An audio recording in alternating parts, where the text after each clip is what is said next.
Welcome to the Get the Point podcast. Today, we're gonna bring y'all something different, a little bit more poetic, a little bit more potent, straight from the streets, raw and uncut. Street scholars on live, and we have some new guests we're gonna introduce before we begin. And this show is about bringing the truth the best as we can with the most accurate information that we can as possible. So get ready for a live show of Get the Point. And if you don't get the point, then hey, then what's the point? And before we go, let's go into a commercial break, and we'll see y'all in a minute.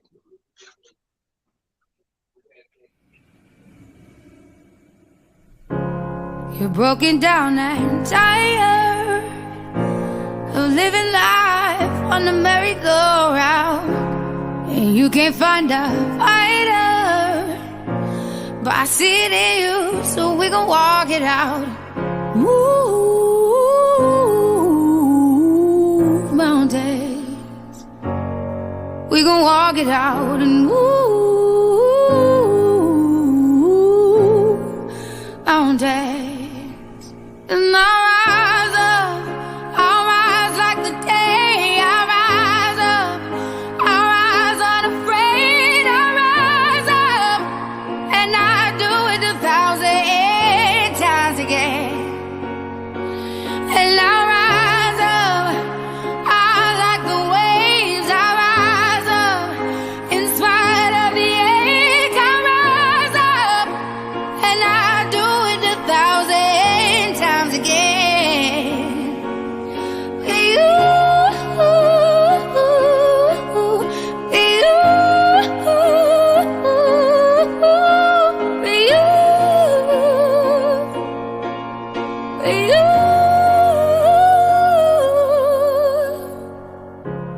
the silence isn't quiet, and it feels like it's getting hard to breathe.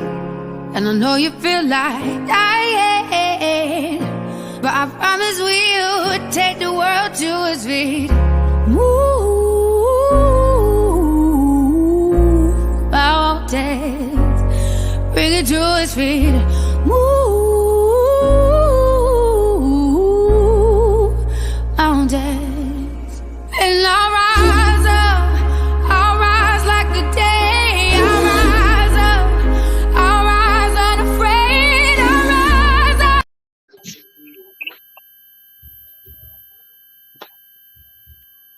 So here we is at Get the Point. Today we have two new guests, and I'm gonna let them introduce themselves. Sis, if you want to go first, be my guest. Hi, my name is Rachel Prim, known as AKA Sunshine Ray. I'm a nurse practitioner. I've been nursing for 13 years. In my spare time, I like to do comedy and discuss topics. That's what I do. Glad to be here. Okay, and my name is Dennis McMurray, aka El Shabazz. I've been one of the guys for a long time, 20 minutes out south of Mecca, so I'm here. And then you got Marcus, and Marcus, everybody knows Marcus. He's one of the former brothers on the podcast. And then you got me, myself, Lord Osiris, and appreciate y'all for chiming in. But I ask y'all to share, smash that like button so we can run it up, get our streams going, and make this thing happen. So today is, man, there's been a hot topic, man, the Kanye and Kari situation. We all know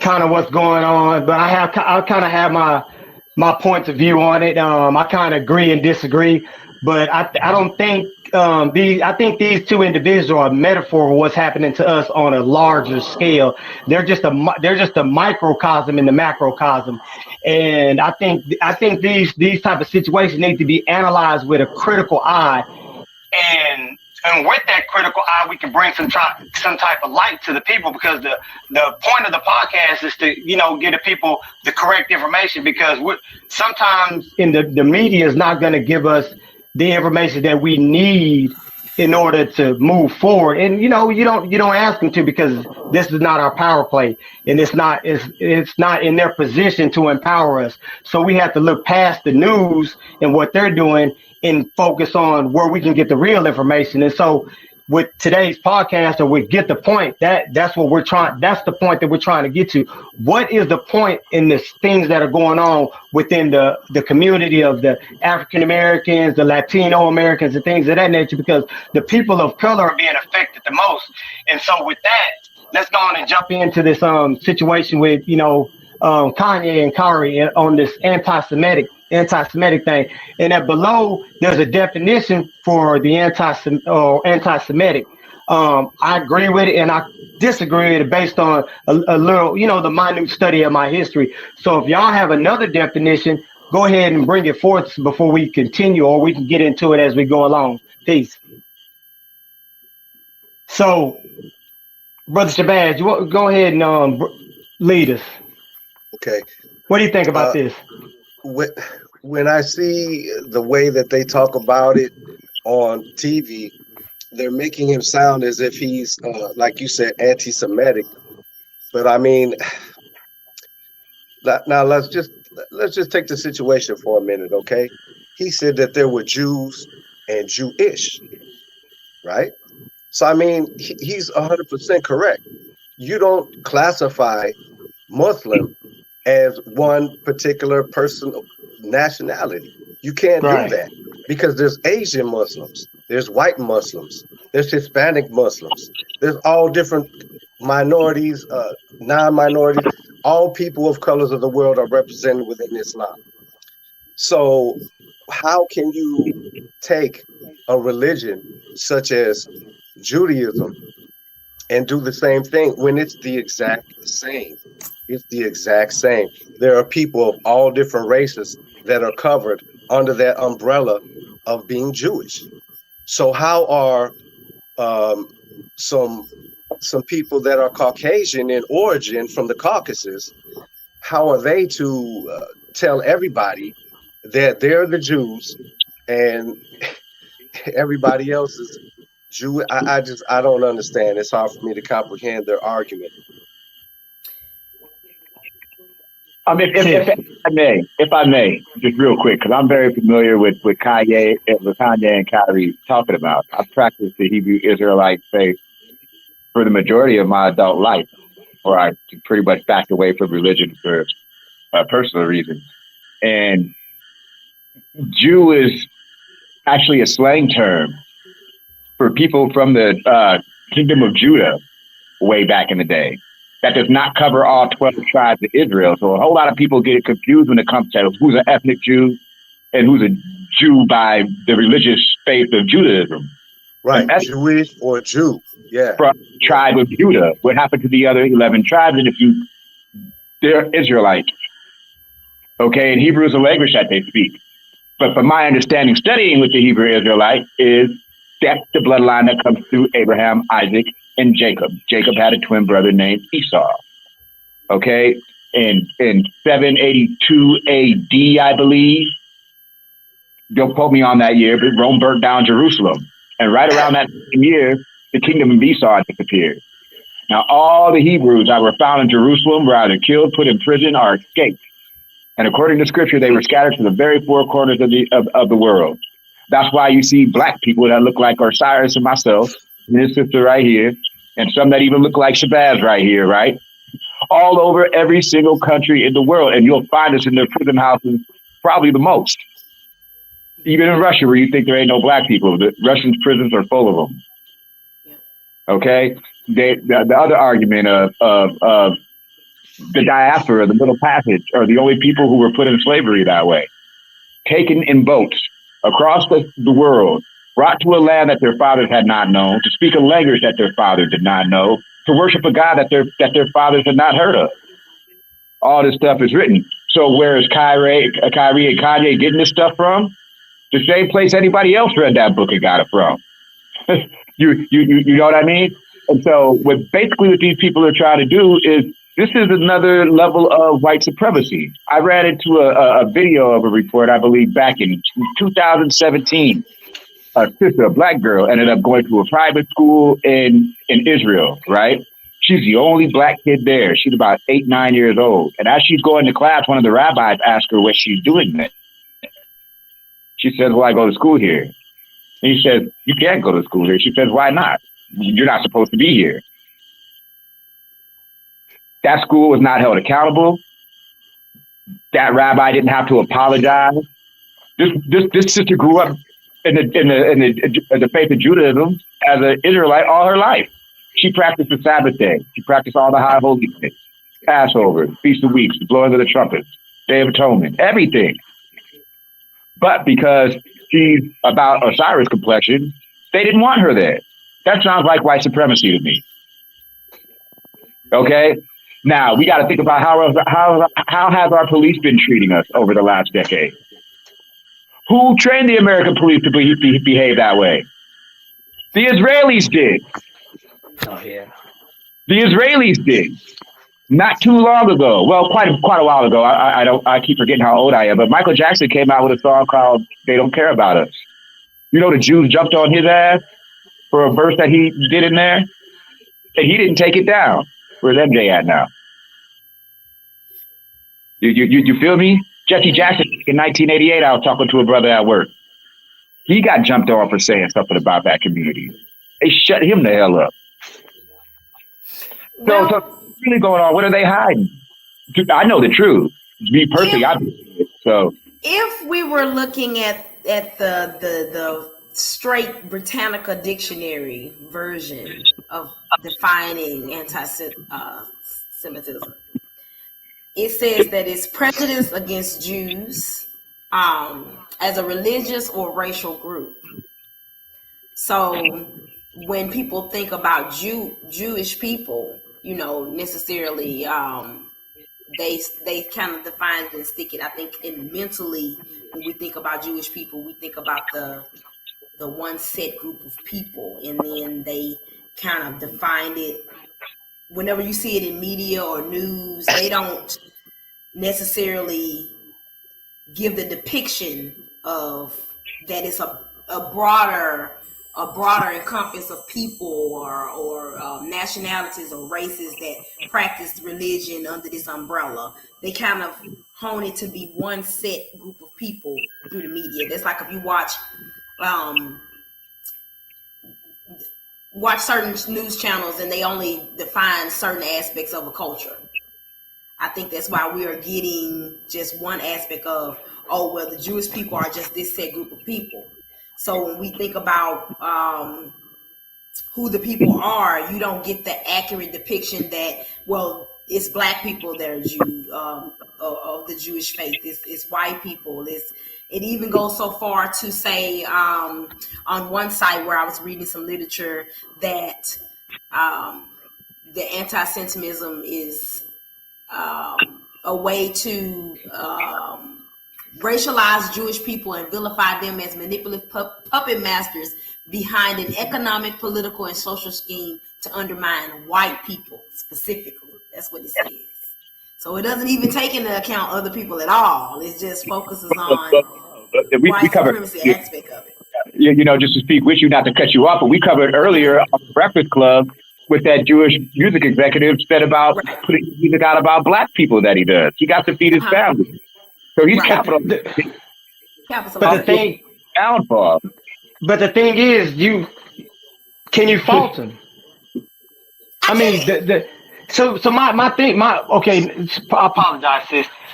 My thing is, if we're in power, we're going to do everything we can to secure our position of power because we understand that our future is at stake, right? So that be our future. What I mean by our future, we're talking about our children's children. So we look 30 to 50 to 60 to 80 decades into the future to say, hey, I want to make sure that my son is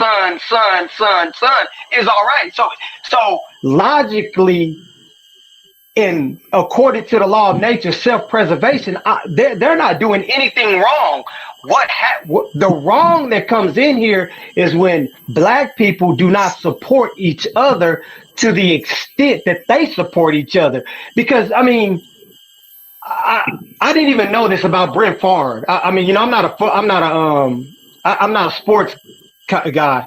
I didn't know this about Brent Favre because I was looking at some things, and it, for whatever reason, Brent Favre name came up, and they said that in Mississippi he misappropriated some welfare funds that were for Jackson, Mississippi. And so, me understanding the economics of Mississippi, I was like, well, why would he do that? Why would he do that? But my point is, you didn't hear no outcry behind that. Not only that, you didn't hear enough black people stand behind Mississippi in order to rectify that problem. And the thing is like we're so distant from each other that your pain is not my pain. That's not true. It's not true. Your pain is my pain.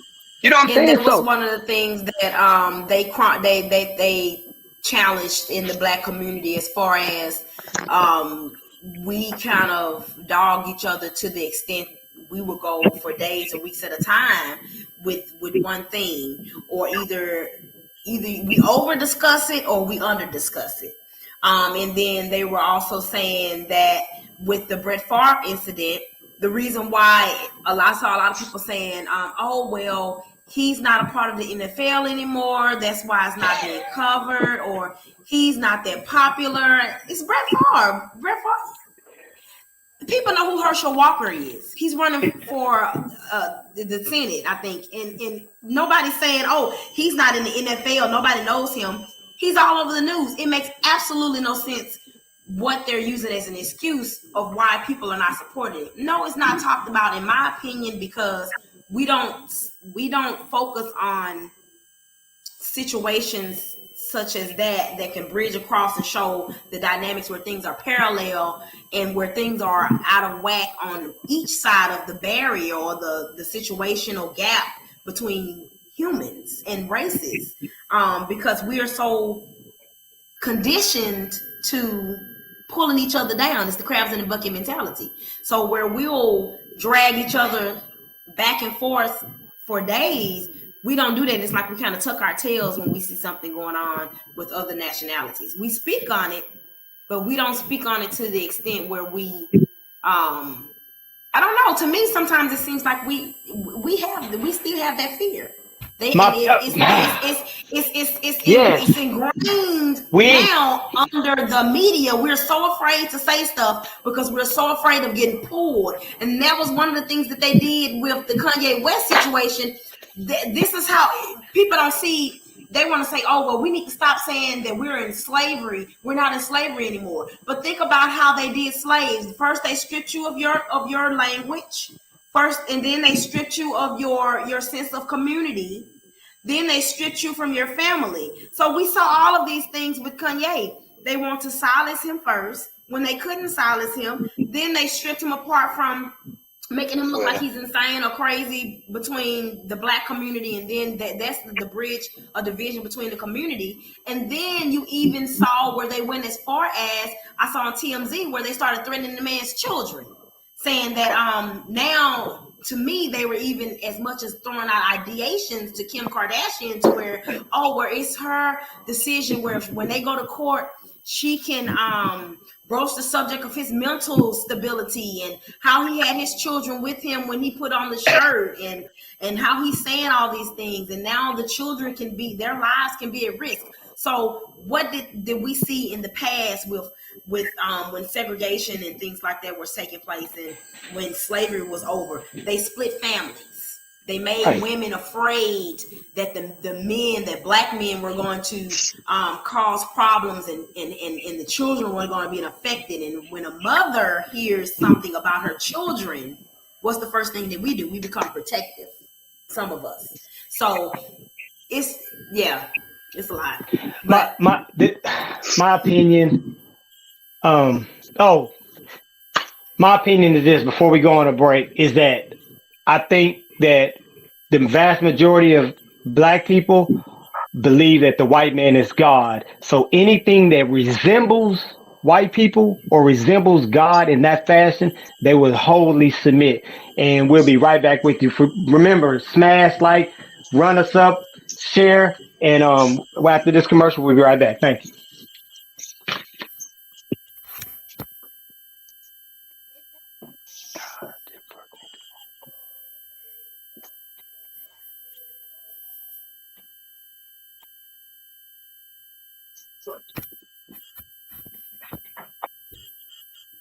Love to welcome you all to A Talk.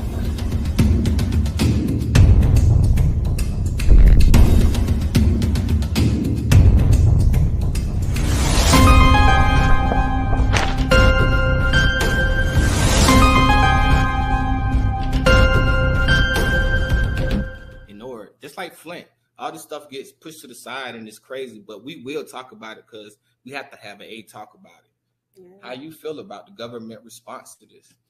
I mean, the city and the state, they have responded by giving bottles of water, but that's not enough. There's so much more that could be getting done.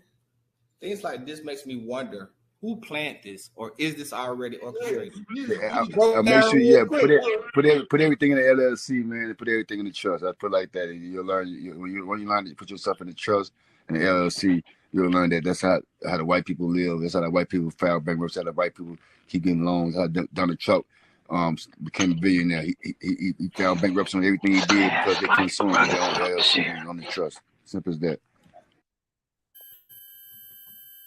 All right, we're back. Get the point. And what is the point? And that's what we're nailing in right now. Again, we have a special guest, Sister Ray. We thank you for joining, and new brother Shabazz. And we thank you for chiming and joining with us as well. So let's get back to what we were talking about. Before we left off, I mentioned I think that black people are scared of white people. I mean, I really believe that we're scared of white people. We think that, Ward V. Muhammad, he once said that we believe that the white man's ice is colder than ours. And that kind of defines the mentality that we believe that everything the European does is either better or correct. And a lot of us will say that we don't, but let's analyze it. We can put up every brother we know that has been dehumanized by the media, and I'm talking about for the very small things that are not necessarily wrong, innately wrong. And we've criticized the brother, we've tore the brother down. I mean, same thing with Kanye. Instead of listening for the fact, we listen with feeling because we think this brother's wrong, or we think this brother's being hostile towards somebody else, and we fight that, and we're not fighting it for each other. We're fighting it because somebody else told us that that's wrong, and so we, as puppets, we fight for them. We've been doing it for years. We've been falling for the same trick even before all of us on this podcast were born. We're still falling for it. And it makes no sense because every other race of people are doing what they're doing to preserve, to support, and to make sure their icons or their politicians or whatever you want to call them are supported. But we're the only ones that don't. And we fall into the trap of, oh, I don't like you because you're Hebrew Israelite. I don't like you because you're light skinned. I don't like you because you're saying more. I don't like you because you're saying black. And it's so much division. And I'm gonna pass the mic on this one. When we go to this is my when we look at the alphabet community, that community is multicultural, and they in less than 20 years, they have amassed so much power, to the point to where if you say anything slightly wrong, you will be canceled. But the point I'm making is that they have a variety of different differences. They have black, white, Mexican, orange, aliens, dogs, cats, all type of stuff in their community. But they came together under one condition because the preference of the sexual preference. Peace. You know what? In the beginning of all of this, I remember Kanye writing something, and I think it was right after he did the White Lives Matter T-shirt, before he did the statements. And he said, and I quote, that this is a paradigm for him. And I kept stressing to people, people have opinions, and that's fine. Everybody should have an opinion. We don't always have to agree we don't have to always agree to disagree. We can always agree to disagree, however that goes. But he said that this was a paradigm for him. This is my paradigm. And if you know what paradigm means, that means that's a way of doing something. It's like a hypothesis. So it's like a scientific, it's a scientifically structured way of doing something. So essentially, when he said that, to me, I feel like he is chronicling this. He's doing things. People are saying, "Oh, he's crazy. He's doing these things." People are blind faith following him because he's a billionaire. No, the man. If you sit down, yes, he says things that are broken. But if you collectively sit down and listen to the things that he's saying, sit back, think about it, maybe do a little research, you can grasp some of the stuff that he says. And if you look at everything he's done from then until now, you can kind of see the patterns to how he is gauging response. He doesn't care about losing the money. That's not, and I don't think he's ever cared about what people are saying. Oh, he's going to lose. And that's where the fear comes in. With us as Black people, we're so caught up in the materialism of everything. Oh, he's going to lose his job. He's going to lose his money. He's crazy because he's a billionaire. Now he's playing with his pockets. He did it with blood diamonds. He did it from the beginning. He's done it. Yeah. Oh, he's always done it. That's what makes him. That's what makes his mind. His mind is calculative. He has a calculative mind, and so, and he's showing how we are afraid. He's showing us to our face how we are afraid to push the limits of society, and that's why we aren't evolving like we need to, because we it's the barrier of the mind, and we haven't picked it up. The thing that we lack that most cultures have is culture. Mm-hmm. That's what we Very lack. so. And it's because culture is the dictation of your behavior, your attitude, your vision, your morals, your pursuit of happiness. And so if your culture says no, then you're gonna say no. Right. But we fail because we're trying to borrow from everybody else's culture. Thanksgiving, St. Patrick's. What is Black culture then? Can we all agree on what that is? I don't believe that. I said that this is what I told somebody. I told somebody.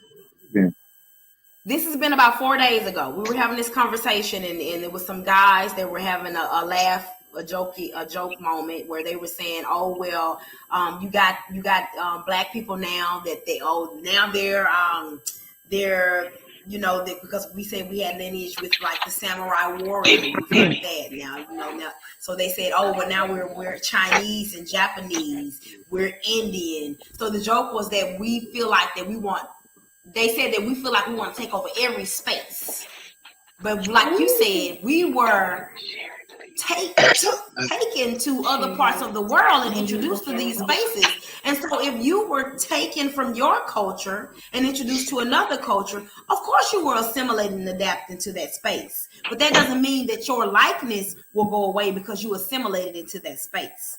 And so what I told them was, in America, we were stripped of everything. You were stripped, first of all, of your way of talking. You couldn't even speak your language. Then you were stripped of whatever religion that you were. So what did we do as Black people in America? We developed another culture. We are another culture altogether. But as in a person that has grew up without a mother or father, we still wonder about them. We still wonder where they come from. We still seek, some of us do, where did we originate and how is that significant to us? Because we see other cultures like the Mexicans or the Spanish people, they go back forever and they can bridge themselves back. Asian people can go back forever. They can bridge themselves back all the way back to the Huns and whatever culture they were in. And it's there for them to pick up on their faith, all of that. We don't have that in America. The thing is with us. So go ahead. Let me there's a lot going on. I just want to kind of chime in on some of the things that you guys said right quick. You said that what is Black culture? Black people don't have a culture. If you look around the world, there's dark-skinned folks in India. Guess what? They're Black people. There's dark-skinned folks in Japan. Guess what? They're Black people. Anywhere you go, there are Black people. They might not look exactly like you, but they Black folks. So when it comes to an identity, a singular identity or culture for Black people, I'm not exactly sure that there are any, because that would be globally. So all of these different cultures encompass Black people.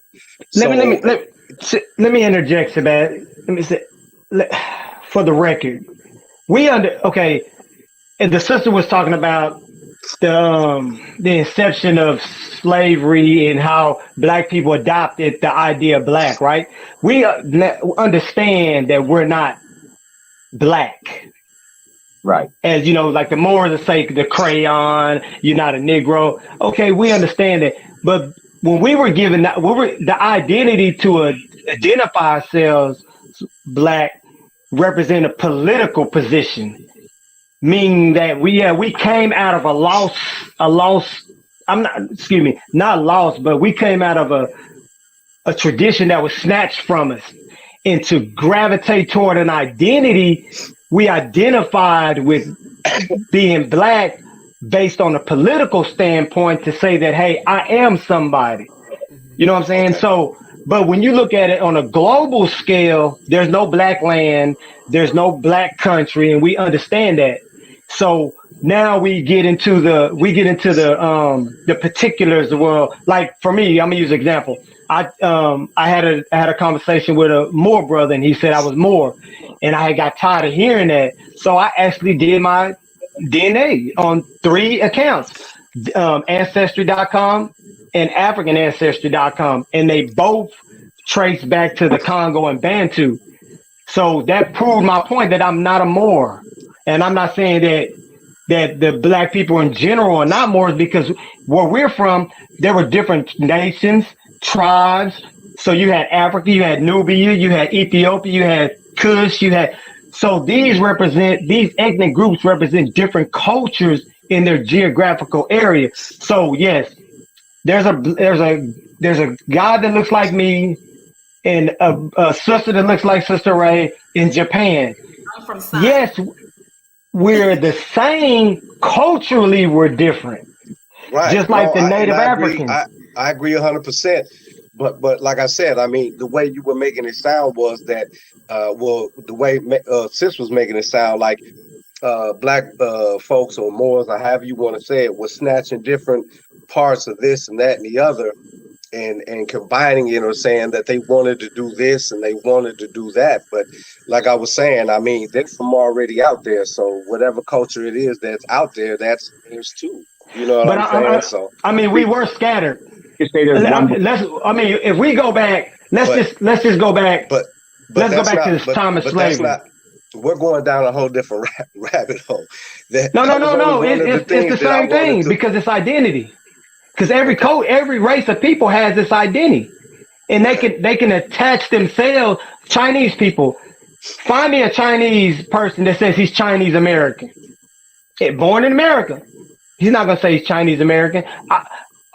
Even on the job applications, it don't say Chinese American because they still identify with a culture that they may not be born into because they were born in America, but because of their parents, they still attach themselves to a landmass, and that landmass gives them an identity. And Right. from that identity, they have a foundation to build, and I'm gonna say it in this sense, a political power.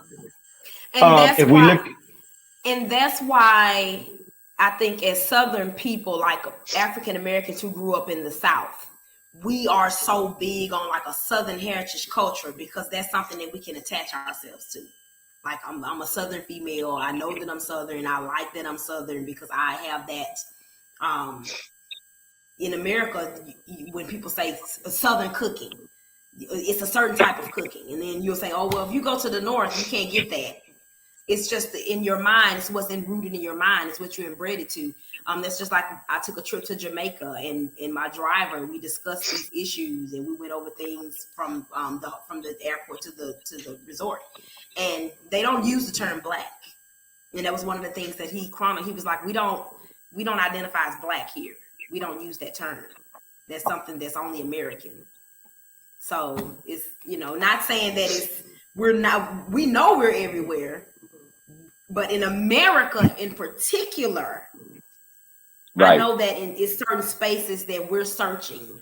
We want the ground space. Like when I see my my Spanish sisters and brothers or Africans that I work with every day, they have a grounded root network of culturalistic things that they take into perspective, and then they look at us as African Americans, and it's like some of them even pity us because we don't have that element where we can just go back and say, oh, well, for 2,000 years, I know that my people of the tribe, whatever, did this. So, I mean, now we can say it's like a Southern culture. We did some chitlins or something, but I mean, we're one tribe. That's all one tribe.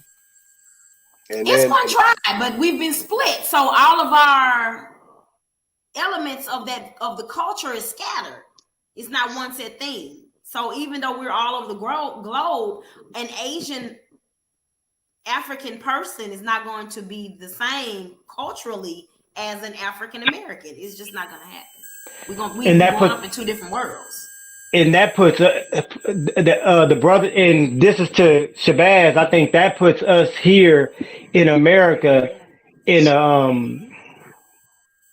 a very particular position, because we can take the good of our ancient ancestors and bring it into what we developed over here in America, because we can't deny that we were born here and we have American ideas, American ways, and so we as a group, as a people, we have to kind of mold that, whatever you want to call it. I'm gonna say culture for lack of better words. We have to mold that culture that we're looking for to fit us, because we are in a unique situation, a very unique situation. Because we're going to go back to Africa? No, I mean, I'm not. You know what I'm saying? I mean, yeah, I recognize it's motherland, but no, I'm not going back because I'm not mentally, culturally prepared to be there. I'm mentally, culturally prepared to be in America. So within understanding that, yes, I have to, as Marcus Garvey said, if you can't go back physically, then go back mentally. So we have to, so our being here in America, in the things that we have done thus far has not served us any. It has not put us in We're 13% of America. After 441 plus years, we own less than 1% of our wealth. And that was Kanye's 1%. point. We don't own nothing. That was Kanye's point. I'm knowing. In the end of this. We don't own it. You know what I'm saying? The other part of what we were talking about earlier that I kind of wanted to revisit, because we kind of just glide past that real quick. Real quick question before I continue. Does everybody on the panel agree that words carry weight, that words can be powerful, they can be inspiring, they can make us bring us to places of joy and or pain, but they can also be vilifying. Right. They can also be used to control narratives in order to make certain people look a certain type of way as the villain. So let's not forget that although we may not particularly agree with everything that whatever Kyrie or Kanye or whatever, whoever said what, at the end of the day, we have to take a real closer look at these people who are saying these things and controlling these narratives and vilifying whoever. It doesn't have to be them. It could be me. It could be you. So we really have to take a strong look at their motivations behind them saying the things that they're saying and vilifying people the way that Give me an example. You said it earlier when you were talking about LGBTQ alphabet. We just gonna say alphabet, okay? Whatever. So you said that if anybody says something bad against the alphabet folk or whatever, that they were gonna be cancel culture immediately, which is 100, and I agree with you 100%. But that's strength to my point, though, is that you know, if somebody says I don't necessarily want my 6-year-old being taught LGBTQ or whatever, it may be a little bit too early, and the reason being is because they don't even teach regular or LGBTQ or whatever. Sex education doesn't come in until like junior high. So why would they be teaching it to children that are in grade school?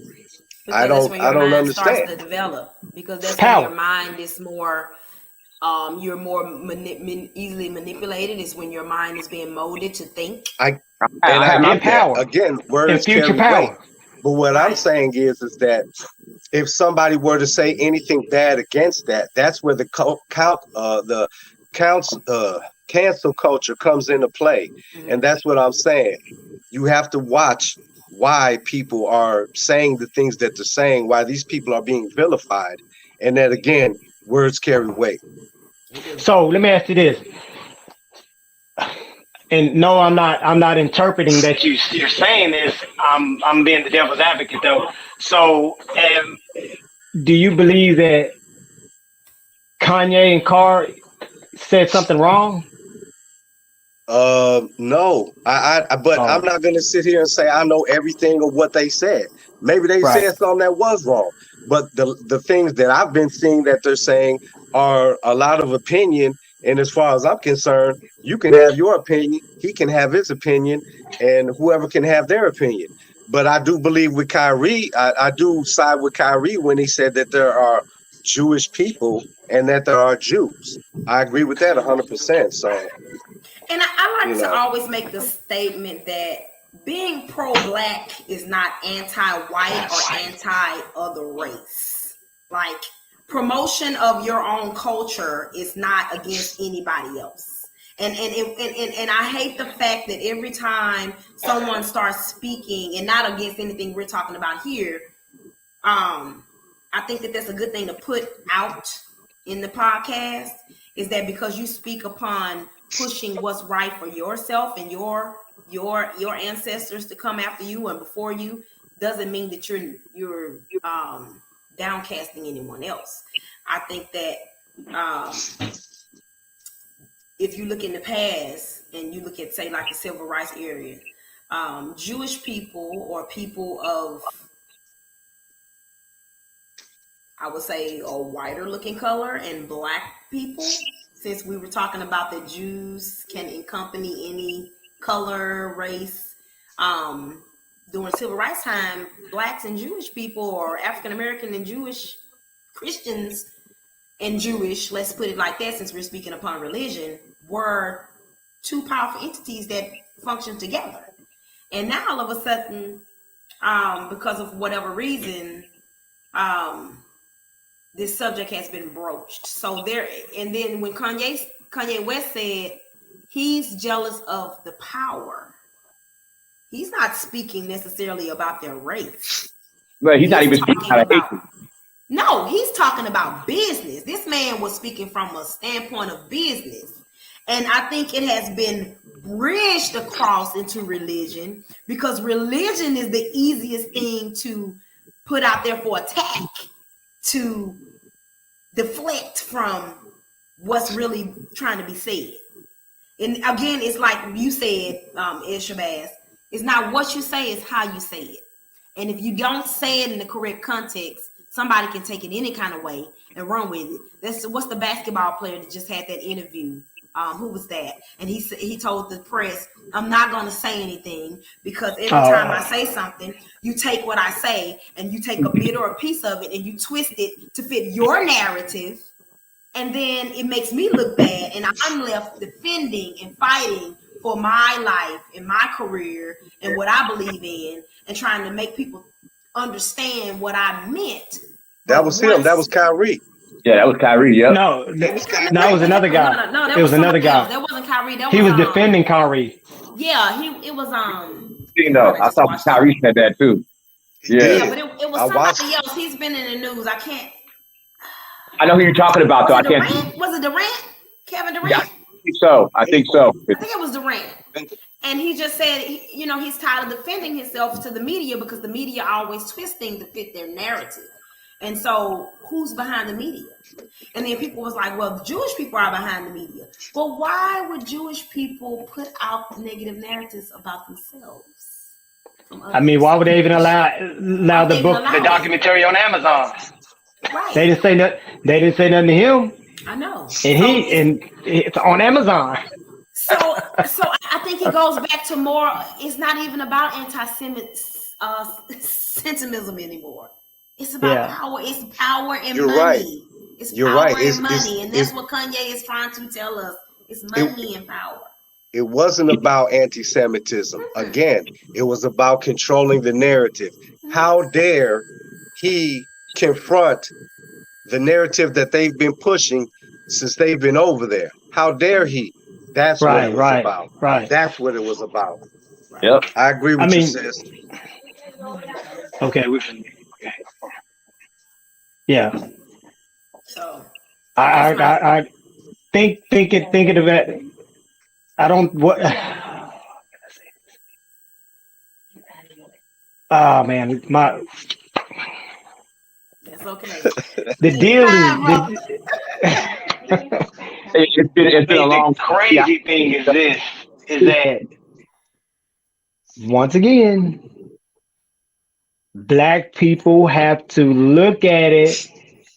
America's a business. So Black people need to take our feelings out of the situation and look at the facts. And from the facts, develop our strategy, develop our plan of action. But can't do that if you don't have a moral base in which you function from. And what I mean by that is this: we can go into a business contract and shake hands, but if I'm morally corrupted inside, 9 times out of 10, I'm gonna steal from you. I'm gonna skim from on the back end, or lie to you, or manipulate the situation where I can get more than you can get more. So this is the issue. What I mean about the moral basis. I'm always pushing that. One of our legendary brothers, Dr. Amos Wilson, said our fight or our struggle is for power, and that power is based on two phases, two principles. One, our moral understanding, that we have to come to grips with a moral understanding that allows me to say, if this brother drops $100, I'll pick it up and give it back to him on the strength that he's my brother, nothing else. Or I'm not going to disrespect my sister because she is my sister under no other premises. That's why I'm not going to disrespect her because she's my sister. And so when we can see that, everything else falls into play because we have our moral parameters set in which we function from. Now our social engagement comes in, and I just explained that. From our social engagement, our economical engagement comes in because now we do business with each other. Why? Right. Well, I'm gonna go shop at this brother's store. Why? That's my bro. And that's why it's so puzzling to me.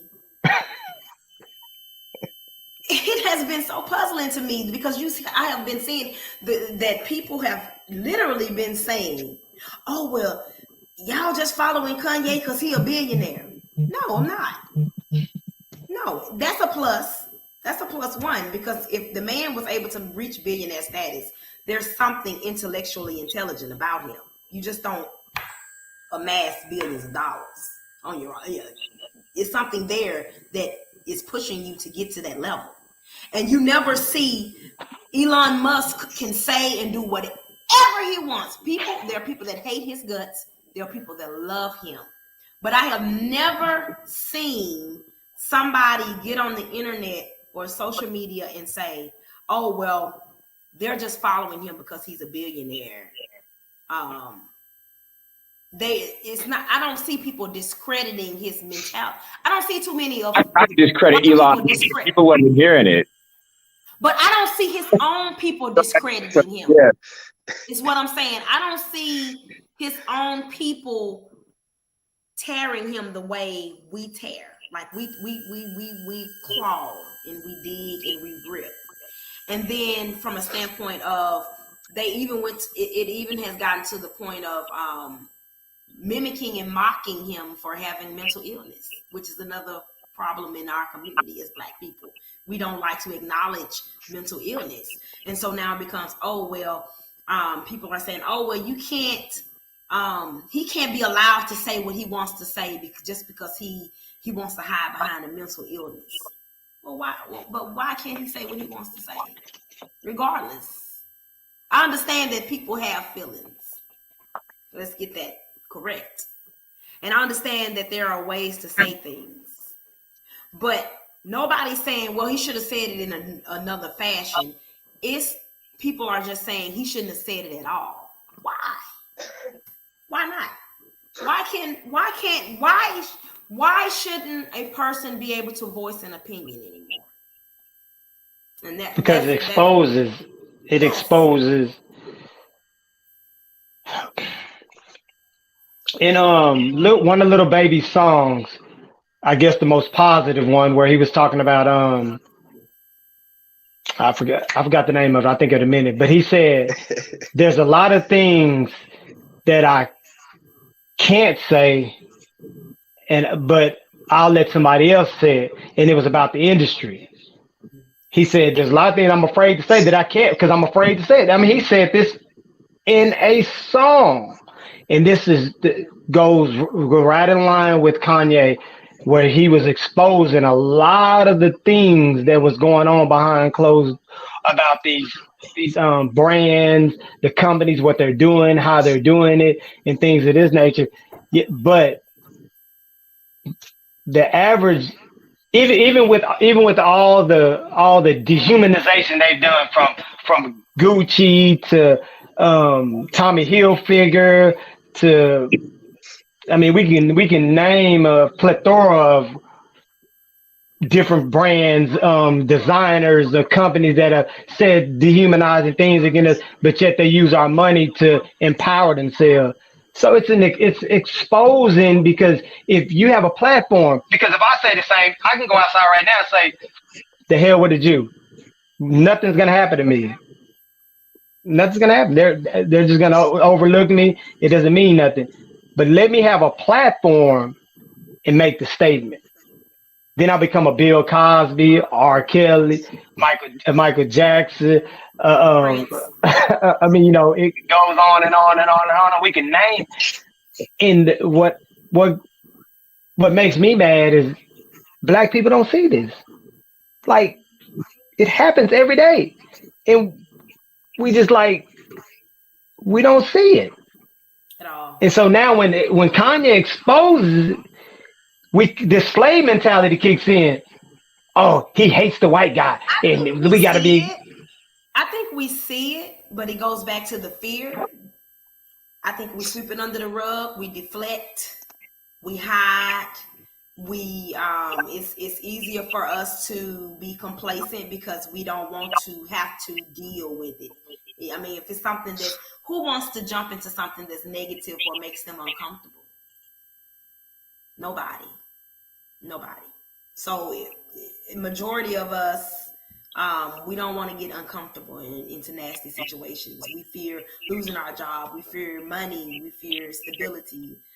We so that fear losing nothing's our gonna way of change. life Nothing's because gonna we're change. so afraid and we've been conditioned to that. That goes back to what I said about how in slavery times you think that there's nobody that's sitting and plotting and thinking about ways to Okay, I'm gonna go, man. keep, like we talk about power, how to keep their power. Rich people think. They think first. They don't They they act. They come they up do with a have plan. scale.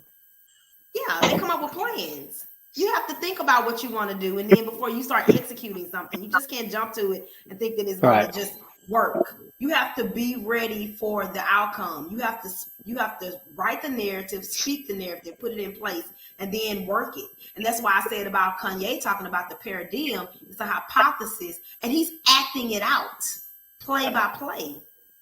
And we're just puppets. We're people in the show. But he's trying to show us how things work.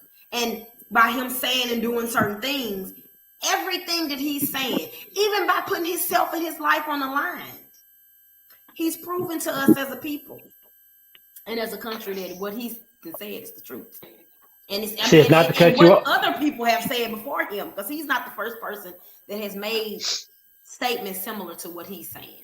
Now, some of the stuff he says is kind of off and insensitive to a point. He could say it in a better way. But even with when he said and some people probably will get mad at me for saying what I'm going to say now. But when he said about the George Floyd didn't die with the knee on the neck, I'm partial to that because when, as a healthcare provider, I consciously questioned the scene. And by the scene, I mean, if he was dead, what was the ambulance doing picking him up? That's now a crime scene. So if he's dead, the ambulance does not come and pick you up when you're dead. When the police kill you, they do. Oh, I didn't know that. Wait, In well, Mississippi, Kevin, we're gonna go on a break. and it becomes a crime scene investigation. We're gonna go on a break. This is the last break. And so I hope y'all get the point. And if y'all don't, then what's the point? And Sister Ray, we thank you. But we got one more break after this, and we'll be back with y'all. Peace. Yo.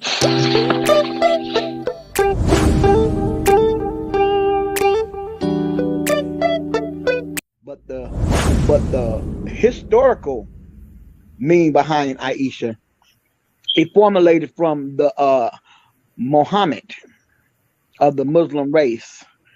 He married this girl. You could go to Google. She was about 13 years old. You know, back in the day, they would take children, women, and they would place them in different families and make you marry them. That's how the culture was. So, as 13 years old, some of the history says 13, but some of the history. And I'm like, but Kyrie, I can't really speak for Kanye, but Kyrie. Well, we're back. Get the point. And before we burned off, I hope y'all got the point. But if y'all not, this sister's gonna bring it to y'all. Peace. Okay, you continue, sis.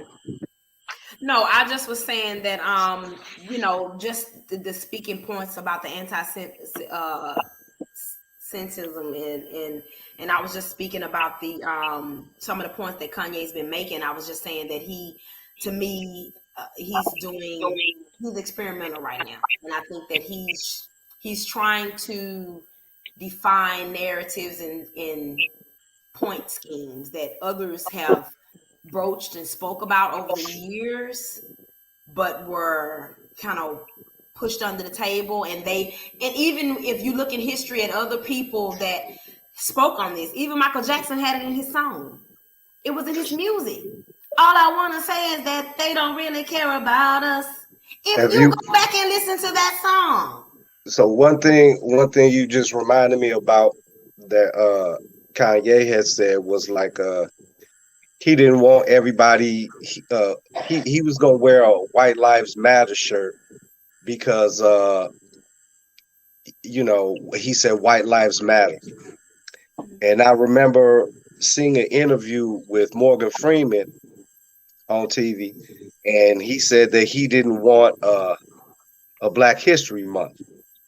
And then the interviewer was like taken back and was like, "What do you mean you don't want a Black History Month?" And he said, "Well, is it a White History Month?" And the interviewer was like, "Well, no, it's not a white." He said, "So why should there be a Black History Month? It's all American history, isn't it? So why would it be a Black History Month? Why do we only get a month when it's all of history? It's all of us." So I mean, I kind of get where he was coming from when he said the whole White Lives Matter. He wore the shirt and everybody jumped all over him and got super crazy about it. And a lot of I seen Black folks on the internet talking about how he's so poisonous and all this and that. But I've seen other people take similar positions as him before. Just for some reason, nobody seemed to correlate the two or make that much of a big deal about it as they did with Kanye. I don't particularly understand it, but it's there. And then to elaborate on what you're saying, okay, that goes back to the paradigm. So that's what he's chronicling by putting on the White Lives Matter t-shirt. He's not necessarily, he is saying, because everybody's life matters. Okay, everybody has a right to life, period. And I'm a strong advocate. I don't care what you believe. Human life is human life. But if we look at what he's saying with that shirt, nobody had it's been so many instances where people have done and said things that aren't Black. And then we think about antisemitism. And if we think about the definition that I wrote from the Britannica that says prejudice I'm letting know Jews, we're ending it right now. prejudice against Jews as a religious or racial group. This is the definition that I have written here. I have notes that's written here out of the Britannica Encyclopedia. So could we apply this same principle to the African American race? We've been ostracized. We've been killed the same way. Why does this term not apply to us? Why is this term not an umbrella term for us? And I think that that's what he's getting at in some ways. Is that, you know, to say, and even with the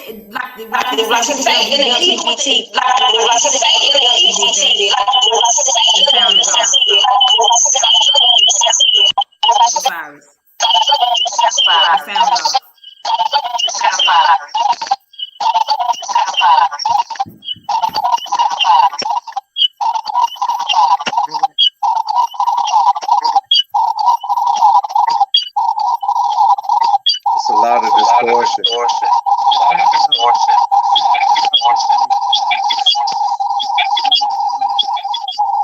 we're gonna end on this.